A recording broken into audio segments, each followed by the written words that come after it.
Y hoy yo quiero compartir, para los que no me conocen, soy el pastor. En este lugar, mi nombre es Billy Soberón. Somos una iglesia de Every Nation. Nuestra misión es la misión Campeones para Cristo, y somos un equipo que lo único que quiere es que usted pueda conocerle a Él. Prepare su corazón en esta mañana, y hoy yo quiero hablar y quiero compartir acerca de un tema que, bueno, estamos a días, el día 31, estamos a días de celebrar lo que conocemos como la Reforma, pero no todo el mundo entiende lo que es la Reforma, y sobre todo en Latinoamérica no se entiende con claridad lo que es la Reforma. Hoy, en este tiempo, ya la Reforma ya no es solamente celebrada por la iglesia, sino que la Reforma protestante, como es conocida, la Reforma ha entrado a ser parte de la historia de Alemania. ¿Y eso qué significa? Que protocolarmente la Reforma, la misma embajada alemana en todos los países está promoviendo lo que es parte de su historia y lo que es parte de su cultura, porque se inicia en Alemania. Pero la Reforma es mucho más profundo que solamente un día de celebración, y hoy yo quiero hablar acerca de ello. ¿Por qué? Porque en estas semanas, en muchos países, sobre todo del norte, se va a celebrar lo que conocemos como la fiesta del Halloween o la fiesta de las brujas. Aquí en Perú, ¿cuántos les gusta la mazamorra? Con su arrocito con leche, qué rico, ¿no? Aquí en Perú se celebra lo que es el Día de la Canción Criolla, ¿verdad? Pero nosotros, digo conmigo, nosotros, y dile que está a tu lado, nosotros, nosotros celebramos aquí en Campeones para Cristo, vamos a celebrar la Reforma. ¿Por qué? Porque nuestras raíces son el Evangelio. La razón por la que nosotros estamos acá es porque el Señor nos alcanzó. Él se acercó a nuestras vidas, y cómo no celebrar la Reforma. ¿Por qué celebramos la Reforma nosotros aquí en Campeones para Cristo? Porque la Reforma trajo otra vez el verdadero Evangelio a la vida del hombre. Por muchos años el Evangelio quedó totalmente encubierto, oscuro. No significa que no había Evangelio. Siempre Dios se ha encargado de tener remanentes. Diga conmigo, remanentes. Usted es un remanente y yo también soy un remanente. Cuando usted tiene el Evangelio en su corazón, ¿qué es un remanente? Es una persona que Dios ha escogido para traer los cambios, primero en su propia vida y también socialmente, económicamente y en todas las áreas que una sociedad puede tener. Amén. Entonces, antes de hablar un poquito más de la celebración de los 500 años de la Reforma, primero tenemos que aprender cómo es que Dios siempre, a través de la historia, ha dado la respuesta al hombre desde el principio de la humanidad. Porque el hombre, por lo general, no sabe, no es consciente que nace con un problema espiritual que se va a manifestar a lo largo del tiempo. El problema del hombre no es que nazca en miseria, no es el país donde ha nacido, no es el color de su cabello o el color de su piel. El problema del hombre no son los problemas matrimoniales. El problema del hombre no es que nací huérfano o nací de una forma o de otra forma, no tuve oportunidades. Ese no es el problema del hombre con el que el hombre nace.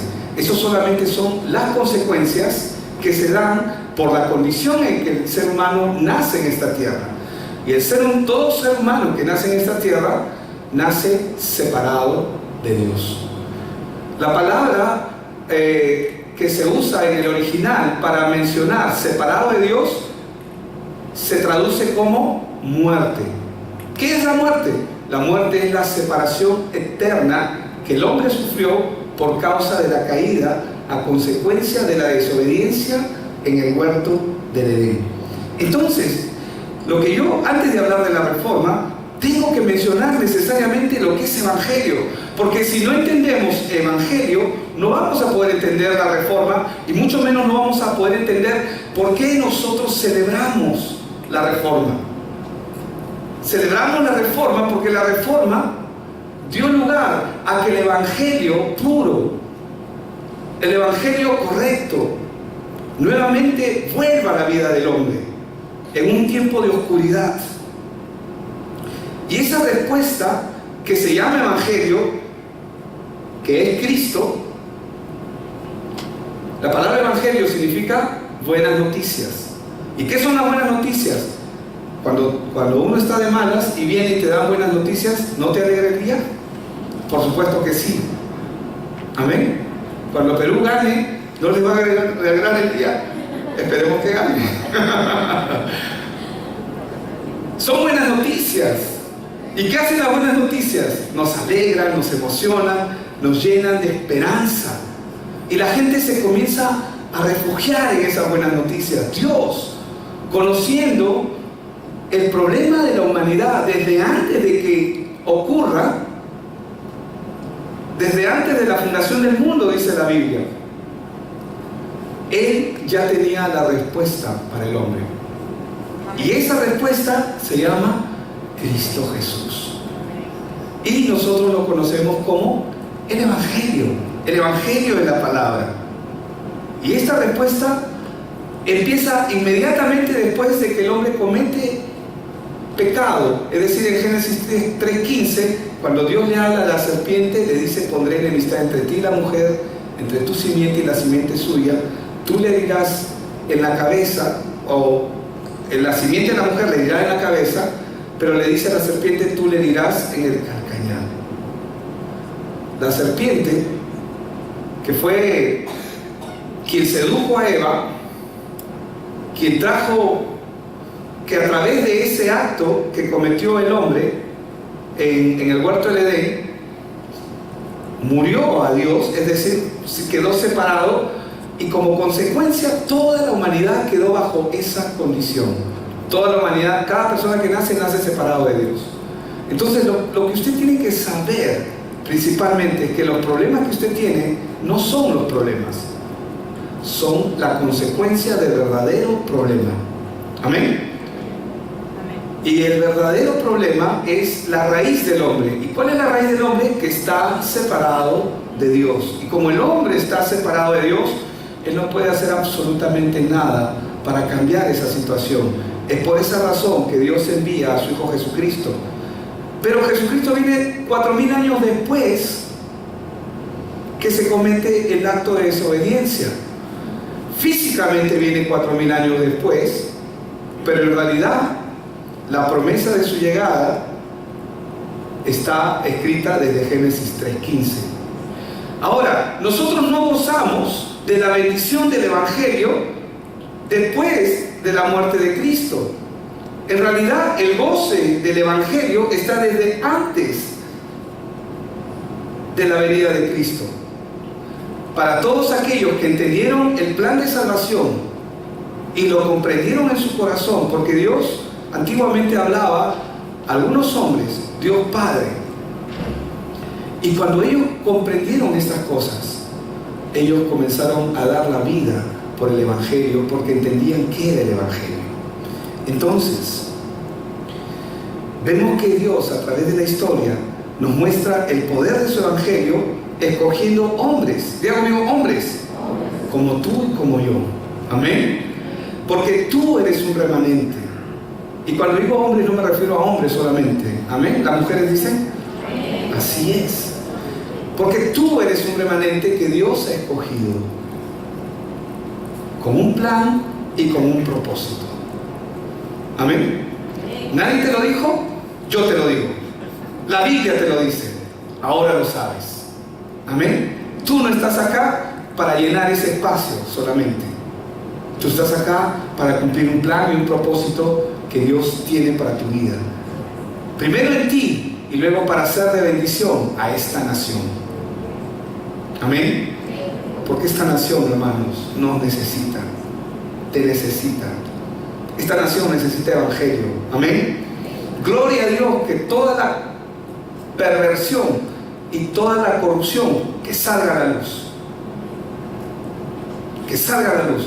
Es importante, porque sin evidencia de pecado, sin evidencia de corrupción, no se puede solucionar. ¿Me dejo entender? Lo mismo ocurre con una persona. Mientras esa persona no reconozca su condición caída, no va a poder tener solución en su vida.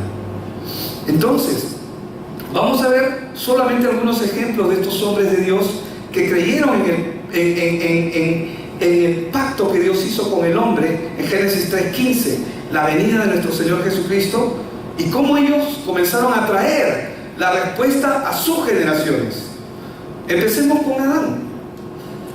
En Hebreos 11:4, la Biblia nos va a hablar de Abel. Adán y Eva, como pareja, ellos pecaron. Y Dios le enseñó a Adán cuál era la forma de acercarse a Dios a través de un sacrificio. Es verdad. Pero Hebreos 11:4 dice que Abel ofreció a Dios más excelente sacrificio que Caín, su hermano, ¿verdad? Por lo cual alcanzó testimonio de que era justo. La única forma de que una persona pueda ser reconocida como justa es si conoce a Cristo. Si reconoce su condición y entiende que Cristo es la única fuente, la única forma en que él puede ser salvo. Entonces dice que alcanzó testimonio de que era justo, dando testimonio a través de ¿qué? De sus, dígalo, ¿a través de qué? De sus ofrendas. Porque las ofrendas que él presentó hablaban acerca del entendimiento que él tenía. ¿Por qué digo esto? ¿Por qué dice esto, perdón, la Biblia? Lo dice por una sencilla razón. ¿Por qué lo dice? Porque en el principio el hombre no comía carne. A partir de Génesis capítulo 9, con el pacto de Noé, después del diluvio, es que el hombre es autorizado a comer carne. Entonces, ¿cuál era la razón por la cual Abel criaba ganado o vino? ¿Cuál era? Era para presentar sacrificios. Entonces dice que dando testimonio de sus ofrendas, y aún muerto, sus ofrendas hablan por él. Pero él murió físicamente, pero espiritualmente él está vivo. Amén. Entonces, ¿se ha preguntado usted por qué fue asesinado Abel? Abel fue asesinado por una sencilla razón, una única razón. Y yo te voy a decir cuál es. Porque Abel tenía evangelio. Cuando le hablo yo a usted de evangelio, usted tiene que entender que evangelio no solamente se refiere a los testigos de la venida de nuestro Señor Jesucristo, que son Mateo, Marcos, Lucas y Juan. Evangelio son las buenas nuevas, las buenas noticias para la vida del hombre de parte de Dios en Cristo. ¿Me dejo entender? Amén. Entonces, ¿por qué fue asesinado Abel? Porque Abel tenía evangelio. Todo aquel que tiene evangelio en su vida va a sufrir persecución por parte del enemigo. El enemigo va a querer destruir a aquel que tiene evangelio en su vida, lo va a perseguir. Pero mayor es el que está con nosotros que el que está en el mundo. Eso ni siquiera debería preocuparte. El que se debería preocupar es el enemigo. Porque el que se preocupa porque no sabe quién es en Cristo. Pero si tú sabes quién eres en Cristo, el que se tiene que preocupar es el enemigo, no tú. Porque cada vez que tú entras a un lugar, el reino de Dios se acerca. Como cuando Cristo entraba a un lugar y cuando Él inició su ministerio, Él dijo: el reino de los cielos se ha acercado. ¿Por qué? Porque Él es el reino de Dios y su justicia.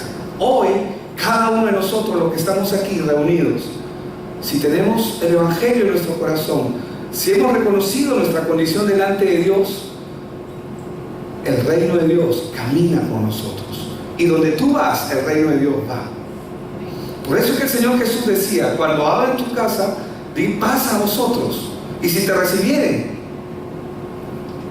bendice ese lugar, comparte el evangelio, dalo todo. Pero si te rechazaren, dice: sacude tus pies. Pero nosotros tenemos que hacer lo que el Señor nos ha dicho. Amén. Bendecir cada lugar al que vamos. Entonces, el diablo siempre va a buscar eliminar a los que portan y tienen el verdadero evangelio en sus corazones. No hablamos de los que dicen que son creyentes y viven como les da la gana. Porque el que dice que es creyente y vive como le da la gana, dos cosas: o no ha entendido o es un bebé espiritual. ¿Por qué? Porque un creyente, en la medida en que nosotros vamos creciendo, va a dar fruto de lo que es, va a reflejar lo que es. Nosotros no estamos aquí para vivir a nuestra manera, y para el diablo ese tipo de creyentes no son peligrosos. Por eso en el libro de Steve Murrell, el pastor Steve decía, ¿no? ¿Qué tanto evangelio has comido? ¿El suficiente como para que no te sea muy estorbo en tu vida? ¿Cuánto has comido? ¿Un 40%, un 50%, un 60%? Pero no me pidas más, por favor, porque más implica un compromiso total, implica dejarlo todo. Quizás algunos lo pueden tomar literalmente, pero dejarlo todo implica muchas áreas en nuestras vidas, en nuestra vida. Amén. Entonces, estamos hablando entonces de que Abel entendió quién era Cristo, entendió el evangelio en su vida, y sus ofrendas dieron testimonio de él. ¿Por qué? Porque él creyó y sabía quién era. Y cuando él fue asesinado un sacerdote. Por eso es que tomó tiempo para que el siguiente sacerdote, que fue Set, tome su lugar. Y la Biblia nos enseña que después de que nació Set, dice que otra vez los hombres comenzaron a acercarse a Dios. ¿Por qué? Porque Abel era el que presentaba los sacrificios, derramaba la sangre del cordero y expiaba a cada persona para que puedan acercarse al Señor. Otro ejemplo que nosotros podemos conocer está en Hebreos 11:7. Ustedes dicen, ¿por qué Hebreos? Porque cada uno de ellos fue testigo. Hubieron muchos más testigos, pero vamos a mencionar solamente algunos. Amén. Hebreos 11:7 dice, Noé, cuando fue advertido por Dios acerca de cosas que aún no se veían. ¿Qué era lo que no se veía? Vamos a entenderlo.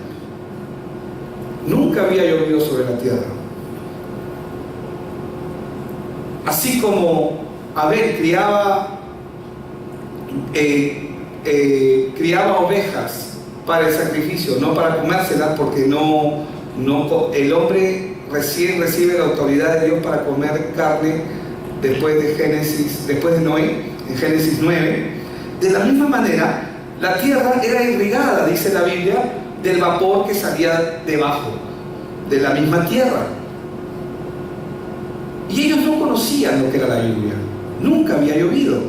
Entonces Noé, cuando fue advertido por Dios acerca de cosas que aún no se veían, dice, ¿qué era lo que no se veía? La lluvia, ¿verdad?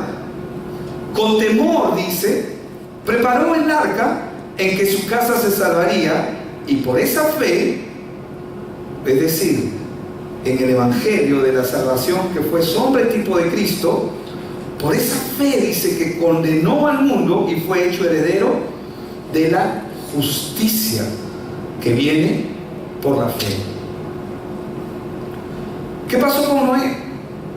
Al igual que Abel, él recibió de parte de Dios quién era el Cristo, y él entendió. Quizás no lo vio físicamente, porque la Biblia más adelante en ese libro dice que no todos ellos lo vieron, pero por fe lo vieron, experimentaron. Otro caso es el caso de Moisés, y para ello quiero que vayamos al libro de Hebreos, igual, verso del 24 al verso 27. Moisés dice, hecho ya grande, rehusó, dice, llamarse hijo de la hija del faraón. Si tú vivieras en un palacio, si yo viviera en un palacio, y mi madre, porque era su madre, aunque era política, no era, porque Noé fue salvado de las aguas, lo crió la hija del faraón, por lo tanto él era parte de la familia. Él no fue criado como un entenado, él fue criado como un hijo. ¿Cómo este hombre rehúsa llamarse hijo de la hija del faraón? ¿quién en su sano juicio, en su sano entendimiento, de acuerdo al sistema del mundo, dejaría palacios, una vida asegurada, una vida cómoda, por algo que visualmente es totalmente inseguro? Habría que estar loco, ¿verdad? Por eso es que los creyentes nos dicen a veces que estamos locos. Pero hermanos, dice que él prefirió, dice, escogiendo antes ser maltratado con el pueblo de Dios, porque él sabía quién era, que gozar de los deleites temporales del pecado. Porque todo lo que este mundo ofrece es vanidad. ¿Sabes lo que es vanidad? Que tiene fecha de caducidad. Todo se acaba. Todo cansa. ¡Ay, qué lindo mi celular! Después de un año sale el otro. Ya no es tan lindo. Ya quieres migrar. ¿Cuántos están pensando en migrar? Yo levanto mi mano. Ay, pastor. Pero así somos. Amén. Diga, así soy a veces. Eso no es como, eso pasa en otras iglesias. No, pasa aquí, ¿verdad? Pasa aquí. Entonces dice que él escogió antes ser maltratado con el pueblo de Dios que gozar de los deleites temporales del pecado, de la temporalidad que dan los beneficios, los recursos que este mundo, la vanidad, el engaño que este mundo ofrece, teniendo por mayores riquezas, dice, o sea, tuvo por mayor, ¿qué es lo que tuvo él? Algo por mejor, el vituperio. ¿Qué es decir el vituperio? Es decir, la vergüenza o el vituperio de Cristo que los tesoros egipcios. Él prefirió a Cristo. Pero ¿cómo es que él, acá en la Biblia, cómo es que él dice que él prefirió a Cristo? Si Cristo no había llegado. Cristo no había llegado, pero era cuestión de tiempo. ¿Por qué existe el tiempo? A ver, los de la escuela. Por causa del hombre. El tiempo existe por causa del hombre, porque todo se va a dar a su debido orden, en su debido tiempo. Amén. Moisés no vio, él no vio a Cristo físicamente, pero él vio la promesa y creyó en ella, por tanto lo vio. Amén. Quizás el ejemplo no va a encajar, pero lo voy a mencionar solamente pequeño. Walt Disney no vio su obra, murió antes de que el proyecto de Walt Disney se dé, Disney World. Y cuando le dijeron qué pena, le dijeron a su esposa que su esposo no lo vio. ¿Cómo que no lo vio? Siempre lo vio, siempre estuvo ahí. Si no, no estuviera donde usted lo está viendo ahora. Sé que el ejemplo quizás no se compara, pero en el caso de Moisés, él vio la gloria de Dios y prefirió ser vituperiado con el pueblo de Dios antes que llamarse a sí mismo hijo de la hija del faraón, teniendo por mayores riquezas el vituperio de Cristo que los tesoros de los egipcios, porque tenían puesta la mirada en el galardón, es decir, en la recompensa. Y hermanos, muchos de nosotros no estamos caminando correctamente en el Evangelio porque no tenemos puesta la mirada en la recompensa. Nuestra mirada está distraída, continuamente nos distraemos. Y dice, por la fe dejó a Egipto, no temiendo, no le importó la ira del rey. Cuando tú entiendes quién es Cristo en tu vida, no importa tu vida. Amén. No importa tu vida,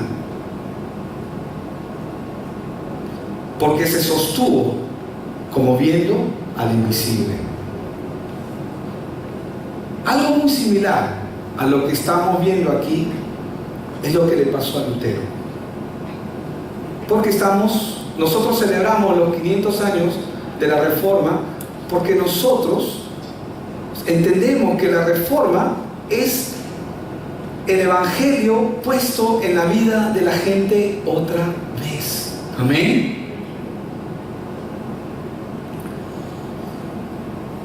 Solamente he mencionado algunos ejemplos bíblicos, pero cada uno de estos hombres eran portadores del Evangelio y ellos trajeron la luz en un mundo donde reinaban las tinieblas. Es decir, ellos trajeron la verdad del Evangelio, la verdad de Dios, el nombre de Dios en las diferentes épocas, en el lugar donde Dios los llamó.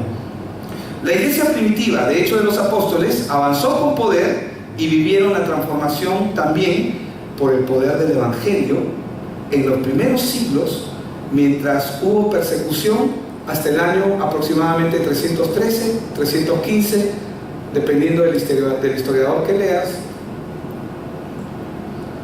Porque cuando ves que el Evangelio se encuentra enturbiado y se ve manchado, se ve corrupto. Porque en los primeros 3 siglos, en los primeros 300 años de la iglesia, de la historia de la iglesia, de Hechos de los Apóstoles y la continuación, la iglesia era perseguida por lo que creía, sufría persecución. Cuando Constantino, por una visión política, toma la decisión y dice, bueno, yo quiero ser el nuevo emperador aquí, y comienza a llamar a sus asesores, ¿qué hay en común? Y se da cuenta que todos tienen en común la religiosidad, y comienza a hacer lo que es el sincretismo religioso. Mezcla la religión y el evangelio, que era puro, comienza a mancharse y a corromperse. A partir de ese tiempo nace la iglesia de Roma, y por aproximadamente 1002 años la iglesia entra en un tiempo de oscuridad. No significa que el evangelio no estaba, el evangelio siempre ha estado presente, los remanentes siempre han estado, amén. Pero Dios levanta a un hombre en un determinado momento, diga conmigo, un remanente como yo. No escucho muchos yo. Un remanente como, amén. Otra vez, un remanente, amén. Tú eres ese remanente, yo soy ese remanente. Dios nos ha llamado, nos ha escogido, amén. Ese es un galardón tremendo. Cuando lo entendemos, vamos a dejar como Moisés, vamos a preferir no llamarnos hijo de la hija del rey. No importa lo que me digan, me importa mi Señor, me importa quién es Él, lo que Él ha hecho en mi vida. Entonces, ¿qué ocurrió con el evangelio? Ya vimos que el evangelio se corrompió, y al producirse el sincretismo religioso, la palabra sincretismo es una mezcla. Por ejemplo, hasta ese momento María ya había partido a la presencia del Señor muchos años, pero los efesios tenían una diosa que se llamaba Diana de los efesios, y era difícil para el sistema mezclar, porque los cristianos verdaderos, ellos no mezclaban el evangelio para nada, no lo negociaban. Entonces lo primero que hizo fue declarar amnistía, es decir, ya no iban a ser perseguidos. Y lo segundo que hizo, que dijo, bueno, Diana, si ustedes buscan la imagen de Diana de los Efesios en San Google, lo googlean, ustedes van a ver, y van a ver a una mujer que está así, y ponen al Señor en uno de sus brazos, pero ya no es el Señor, ahora es un niño. Entonces, a partir de ese momento, la figura materna toma una posición superior, porque una mamá es la que protege al niño, y de ahí nace el culto a María, sin mencionar otras cosas que comienzan a darse y a venir por causa de la corrupción del evangelio. Hermanos, la reforma fue el plan de Dios, amén.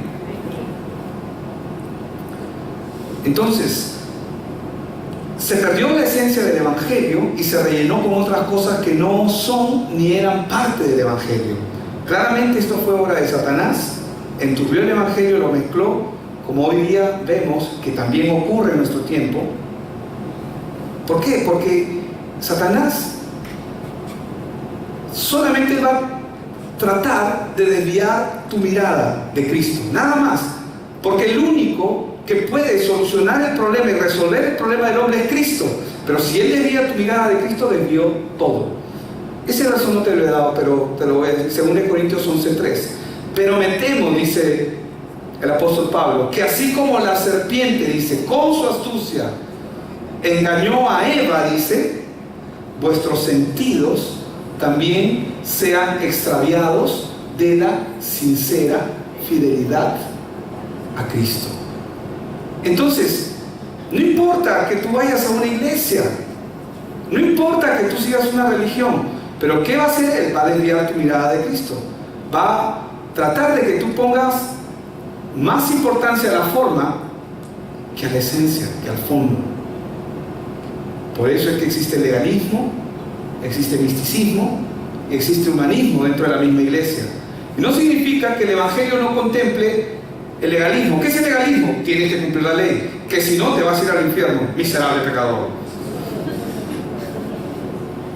¿Qué es el misticismo? Ves demonios, ángeles caídos, ángeles de Dios por todos lados. El Evangelio comprende todo ello, pero no es la esencia. La esencia es Cristo. Si yo me desvío un poquito, un grado, dirigiéndome de aquí, y yo quiero llegar a España, y me desvío un grado a la derecha o a la izquierda, puedo llegar a Londres, o puedo llegar a Francia, o qué sé yo, de repente a Berlín, en Alemania. Entonces, ¿el enemigo qué es lo que quiere? Desviar nuestra. Porque lo único que puede resolver el problema del hombre es Cristo. Amén. Por eso es que en ese verso que leíamos, me temo que así como la serpiente con su astucia engañó a Eva, vuestros sentidos también sean de alguna manera extraviados de la sincera fidelidad a Cristo. Entonces, eso fue lo que pasó. Y muchas iglesias, el enemigo se ha encargado de corromperlas, de mezclar el Evangelio, para que el hombre no llegue a la verdad. Y si llega a la verdad, es salvo, lo entretiene para que no sea un cristiano peligroso, para que no sea un cristiano productivo. ¿Y cómo estás? Ay, no sabe cómo estoy, un montón de problemas. Y es verdad, pero cuando tú estás en Cristo, los problemas son oportunidades para que Dios se glorifique en nuestra vida. Son la única forma en que Dios nos va entrenando, porque Dios permite los problemas por si acaso. Amén. No importa la magnitud que tenga este. Entonces, lo que nosotros tenemos que ver claramente es cuando una persona contiene el Evangelio en su corazón, ve y experimenta en su vida la respuesta de Dios para su época y para su generación. Yo estoy orando para que se levante, puede sonar mal para algunos, pero para mí no, que se levanten políticos aquí, empresarios, punta de lanza, gente de avanzada. Y quizás alguno está mirando al costado, está mirando, te estoy mirando a ti, a cada uno. No digas soy un niño, no digas no puedo, porque a donde quiera, como le dijo Jesús, Dios a Jeremías, a donde quiera que vayas, irás tú, a donde te envíe, irás, le dice. No tengo el verso exacto, pero sé que está en Jeremías 1, 3 o 4. Amén. Di, no soy un niño, no soy casual, estoy aquí porque es plan de Dios. Amén. ¿Sí? ¿Verdad? Amén. Pero fuerte, pues no, amén. Gloria a Dios. Gloria a Dios. Es la verdad. Es una verdad, hermano. Esto no es un misterio. Esto es una verdad revelada a nosotros. Amén.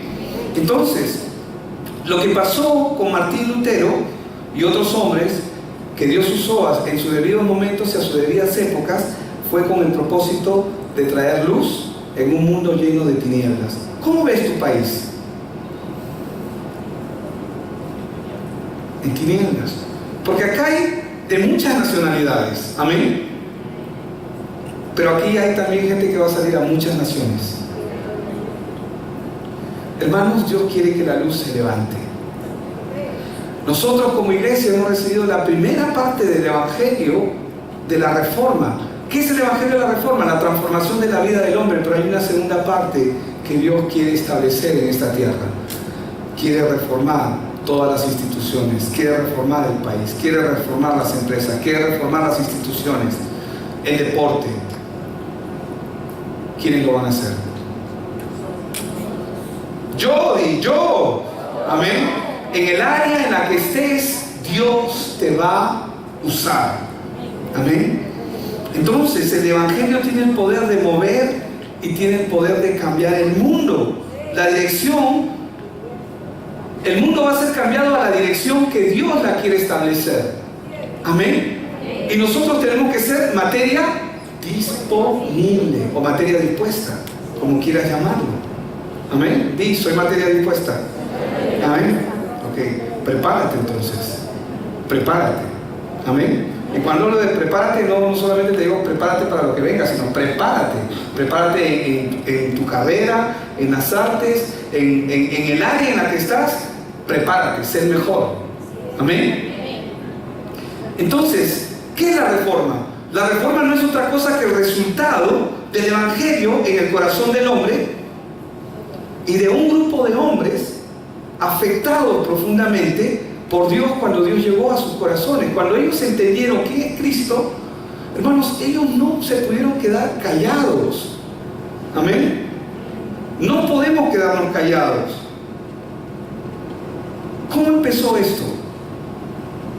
Yo les voy a hablar un poquito de Martín Lutero. Martín Lutero, él estaba en una búsqueda. ¿Cuál era la condición del mundo de Lutero? Estaba en tinieblas. Era el siglo XVI, ha sido bautizado como el siglo de las tinieblas, del oscuranticismo. Las tradiciones humanas y las supersticiones era lo que reinaba. La gente no usaba mucho el uso de la razón, había mucha ignorancia, había poca educación. La educación era solamente un privilegio de algunos, pocos, como posiblemente hoy en nuestro tiempo también se da, en cierta forma.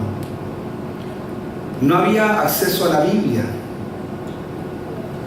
Y en los días de Lutero, solo la religión del momento, que era la religión católica, que tenía secuestrado el Evangelio. Porque así es. Tenía secuestrado el Evangelio por 1200 años. Que me perdonen mis amigos católicos, pero es la verdad. En los días de Martín Lutero ellos tenían secuestrado la religión y eran los únicos que podían hacer teología. Eran los únicos que podían enseñar y que podían decir qué se debía de hacer o no. Eran los únicos que tenían el poder y la capacidad de interpretar las enseñanzas sagradas. Para el resto, esto estaba estrictamente prohibido. Lutero, quien era monje, como mucha gente que trata de acercarse a Dios a su manera, tenía un problema con el que todo el mundo nace. ¿Cuál es el problema del hombre? No importa si sea monje. Ese fue su refugio emocional. ¿Qué era lo que lo atormentaba a Lutero? Hermanos, Lutero era como tú y como yo. Un hombre sujeto a pasiones. La Biblia, la historia no menciona mucho acerca de él en esa parte, pero sí, yo encontré extractos donde habla que él vivía atormentado por su conciencia, por su naturaleza de pecado que él no podía resolver. Porque él todos los días salía a la palestra, probablemente era un doctor, él enseñaba en Wittenberg, y él salía y tenía que dar una apariencia, pero por dentro tenía el mismo problema que todo el mundo. ¿Qué es lo que lo lleva a Lutero a esta situación, a esta condición? Él quería ser justo delante de Dios. Él no quería tener malos pensamientos. ¿Cuántos de ustedes no quieren tener malos pensamientos? Ninguno, ¿verdad? Ninguno. Él no quería tener malos pensamientos, pero no podía. Su condición, su naturaleza lo traicionaba. Su naturaleza se lo comía. Quito las manzanas del árbol y ¿qué va a pasar al poco tiempo? Van a crecer otras manzanas. Eso era lo que él hacía. Para su público se quitaba las manzanas para que no vean mi pecado. Solamente por poner un ejemplo, no estoy diciendo que la manzana sea un pecado, pero no podía cambiar su naturaleza. Esto lo atormentaba continuamente, y él leyó y llegó al Salmo primero 31:1, y pasaron muchos años porque él vio algo en el Salmo 31:1 que lo desconcertó totalmente. ¿Qué fue lo que él lo desconcertó? Cuando él leyó: en ti, Jehová, he confiado. ¿Cuántos de nosotros hemos confiado en el Señor? Amén. Y él creía que él también había confiado en él. Pero ¿qué dice? No sea yo confundido jamás. ¡Wow! Eso es algo que él no podía vivir. Él vivía bajo condenación. Y luego dice que él leyó esta parte: líbrame en tu justicia. Líbrame en tu justicia. Y esa palabra justicia se quedó en su cabeza, dando vueltas. Pero en esa época no tenían, pues tú te descargas la Biblia, te descargas una concordancia y vas y saltas de un lado a otro lado de la Biblia de una manera rápida y eficaz en menos de 5 o 10 segundos. En segundos. A él le tomó tiempo. Y él comenzó a meditar: no sea yo confundido jamás. Pero tengo un problema de confusión. Tenía un problema de pecado. Tenía un problema de su propia condición. Él no podía resolver ese problema. Nada podía ayudarlo. Había intentado. Ni aún su investidura de monje podía ayudarlo. Líbrame en tu justicia. Y esa palabra se quedó en su cabeza. Andaba confundido y no se sentía justo delante de Dios. Su pecado lo atormentaba. Pero mientras comenzó a meditar en esa palabra, la justicia de Dios, ¿qué significa la palabra justicia? ¿Cómo yo me hago justo delante de Dios? Y es en esa búsqueda que él comienza a tener, que llegó al capítulo 1 de Romanos 1:17. Amén. Que es el verso que todo el mundo conoce acerca de Martín Lutero, porque es el verso que lo liberó. ¿Cuántos dicen amén? Amén. Hermanos, el día en que tú encuentras la palabra que trae libertad a tu vida, vas a ser la persona más feliz del mundo, porque verdaderamente vas a experimentar la verdadera libertad. No la libertad a la manera de los hombres, no la libertad aparente, no la apariencia, porque ¿cuántos están cansados? ¿A cuántos les cansa la apariencia? Amén. Ustedes, eso no es para este público, porque yo sé que ustedes son genuinos, amén. Eso es para otros. Pero ninguno de nosotros queremos mostrar ni vivir una apariencia. Lutero se dio cuenta que no sabía nada. Él no sabía absolutamente nada de Dios. Cuando comienza a leer, y por la misericordia de Dios, le da entendimiento. Le da entendimiento. Y él dice, pues en el Evangelio dice, la justicia de Dios se revela por fe. La palabra fe es creer. Confiar de una manera absoluta, soberana. Y para fe, como está escrito, más ser justo. Más ser justo. Más ser justo por la fe vivirá. Eso fue el detonante que rompió todas sus cadenas. Eso fue el detonante que rompió todas sus ataduras. Pero era monje. Tenía años ahí. Pero era un esclavo. Era un esclavo más como el mundo. Su condición era una condición caída. Se iba a ir al infierno. Dios tuvo misericordia de él. Y Dios le salió al encuentro por medio de su palabra. Cuando él entendió esa palabra en su corazón, él se dio cuenta, no sé nada de Dios. No sé absolutamente nada. Y se dio cuenta que no había comprendido el Evangelio hasta ese momento. Ese fue el momento en que él comprendió. Y la luz vino. ¿Y sabes qué pasa cuando la luz viene? Las tinieblas desaparecen. Su mente, su corazón, su razón comenzó a ser iluminado. Lutero nació de nuevo. Amén. Él nació de nuevo. Así como él, lo mismo pasó con Juan Calvino. También era monje y después de muchos años también experimentó el verdadero nacimiento. ¿Cómo es posible que personas que supuestamente ya habían tenido una conversión y creían, entre comillas, que servían a Dios, estaban sufriendo y siendo atormentados por su condición de pecado? Porque no tenían evangelio. ¿Qué es el evangelio, pastor? Es la respuesta de Dios al problema del hombre. No es mental, no se trata de cuánto tú sepas, se trata de cuánto tú entiendas aquí, en el corazón. Porque la respuesta que Dios trae es en el corazón. Y el poder que trae esa respuesta es de romper cadenas, romper ataduras. Trae el reino de Dios. Es así como Lutero tuvo la intención inicial de reformar. Cuando él conoció esta verdad, él dijo: no, vamos a reformar la Iglesia Católica porque ellos no saben lo que está ocurriendo. Ellos no saben, no tienen idea.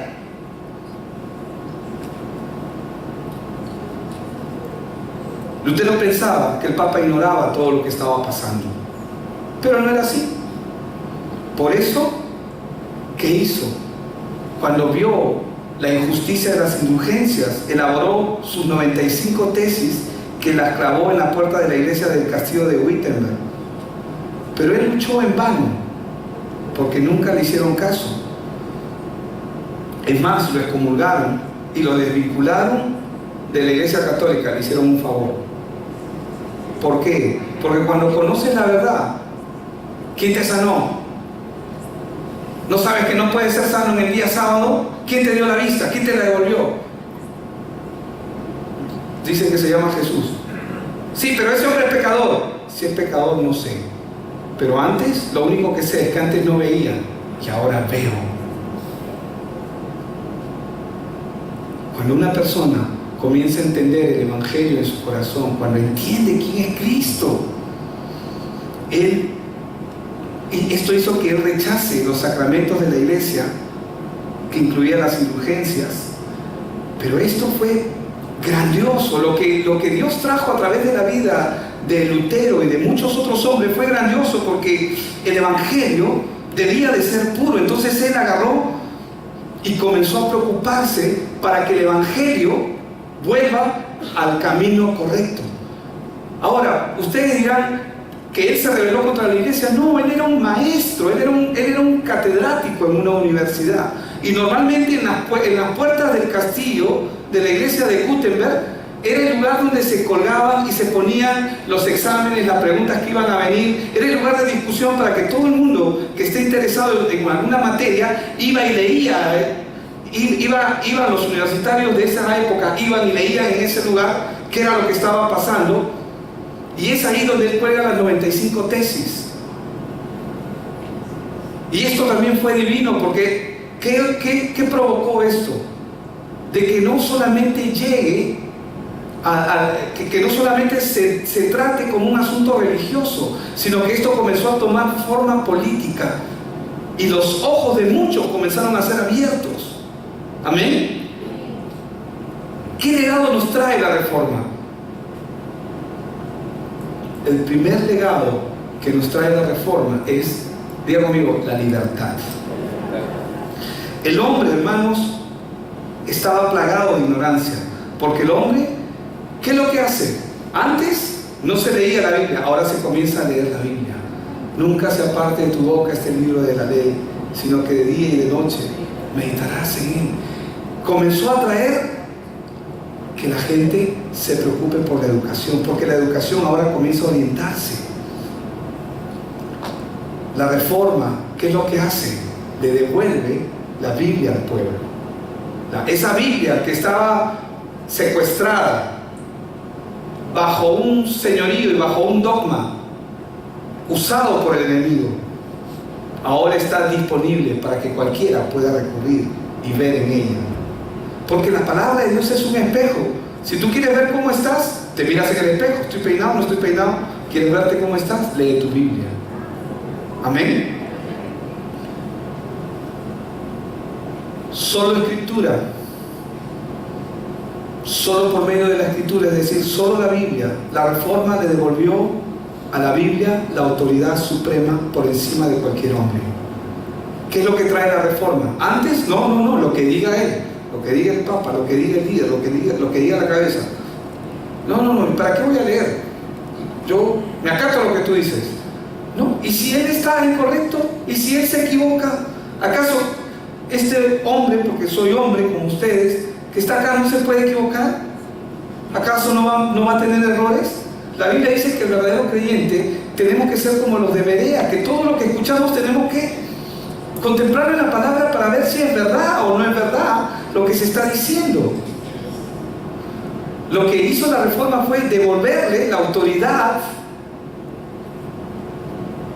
de la Biblia por encima de cualquier hombre. Primero es la Biblia por encima de cualquier autoridad. Amén. Por eso es que solo Escritura, solo por medio de la Escritura. ¿Qué generó esto? Libertó al hombre de las tradiciones humanas. Oye, ¿por qué hacen esto? Es que mi papá es así, yo también. Es que todos en mi casa lo hemos hecho. Mi papá, mi abuelita, todos. Los libertó de las tradiciones humanas. También nos libertó de las especulaciones, de las fábulas que no tienen su sustento bíblico.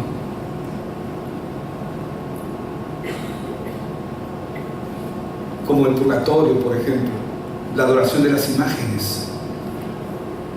Trajo libertad al hombre. Solo fe o sola fide. La reforma trajo el principio fundamental por el cual el hombre puede ser salvo. La única manera en que el hombre puede alcanzar salvación es a través de la fe en Cristo Jesús. No hay otro camino.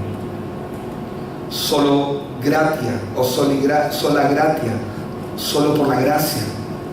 Y este es un regalo de Dios. ¿Por qué?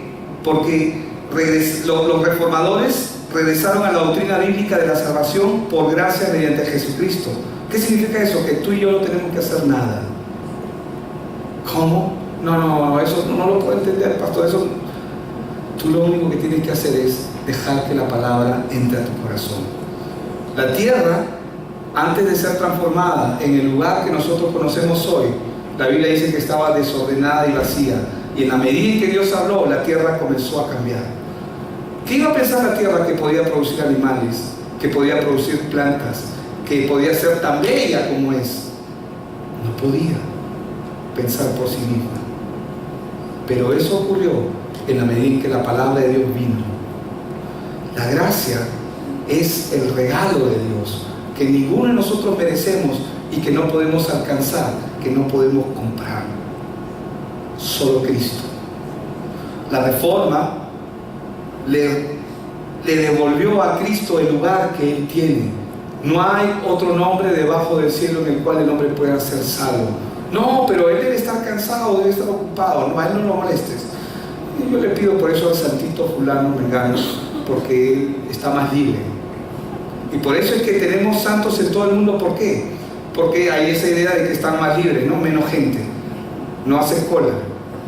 No, hermano, no es así. No es así. No es así. Cristo tiene tiempo para ti, para mí y para toda la humanidad al mismo tiempo. Solo Cristo. Amén. Soli Deo Gloria. Solo Dios. A Dios sea la gloria. Amén. Solo a Él. La reforma recuperó la enseñanza bíblica de que el único que es digno de gloria es lo que hemos hecho de esta mañana. Cantar, adorar con nuestro corazón agradecido. Y si tú no estás agradecido, te recomiendo que vayas a un grupo de discipulado y entiendas quién es Cristo. No te preocupes, no es condenatorio acá, que yo alabo pero no entiendo, no importa, pero te recomiendo que vayas a un grupo de alcance. ¿Por qué? Para que entiendas quién es Cristo. Porque solamente el entendimiento de quién es Él va a generar que tú puedas adorarle y alabarle como Él se merece. Amén. Entonces, la reforma trajo que toda la vida debe ser solamente para la gloria de Dios. Y nuestras vidas están en función de darle gloria honra y alabanza a Él. Dios no existe para satisfacer las ambiciones, los deseos y los apetitos personales. La mayoría de gente se acerca a Dios, y nosotros lo hemos hecho también. En determinado momento, cuando iniciamos, queremos que Dios nos haga este milagrito. Queremos que Dios resuelva este asunto. Ayúdame, Señor. Pastor, ora por mí en esta área. Y no estoy diciendo que eso esté mal. Vamos a orar, pero vamos a orar para que Dios haga su voluntad. Amén. Dios no existe para satisfacer ambiciones personales, pero no significa que no las debo tener. O sea que si yo quiero ser presidente, no lo digo yo por si acaso. Si yo quiero ser empresario, si yo quiero ser médico, entonces no lo debo de hacer. No, tienes que hacerlo. Si tienes el llamado y es lo que late en tu corazón y es de lo que hablas todo el día, que no te quepa duda que Dios es el que ha puesto eso en tu vida. Trabaja en ello. Trabaja en ello. Y no pares hasta ver el cumplimiento de ello. ¿Saben por qué? Porque Dios va a prosperar lo que Él ha puesto. La Biblia dice que Él pone el querer como el hacer por su buena voluntad. Amén. Nuestra preocupación ya no debe ser preocupación. Cuando nosotros entendemos quién es Cristo en nuestra vida, quién es Él para nosotros, vamos a poder darle gloria y vamos a poder aprender a vivir para Él. Si usted ha venido por la primera vez, yo quiero animarlo a que usted, en este tiempo, abra su corazón al Señor, sea sincero, sea sincera con Él. Y mírese usted mismo cómo es que ha estado viviendo. La iglesia es un lugar muy bonito. Los grupos de alcance son lugares bonitos porque encontramos amistad, encontramos gente hermosa, gente linda que es cordial, nos amamos unos a otros, pero ese no es el objetivo por el cual nos juntamos. Lo que tenemos todos, que nos juntamos en común y debemos tener en común, es que estamos aquí porque el Señor hizo una obra en nuestra vida.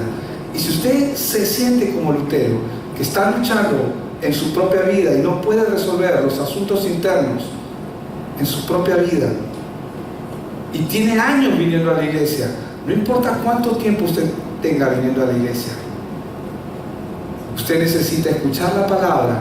Y con este verso voy a terminar. 1 Pedro 1:23. Espero que sea ese, que fue el verso con el que iniciamos en la mañana del día de la escuela.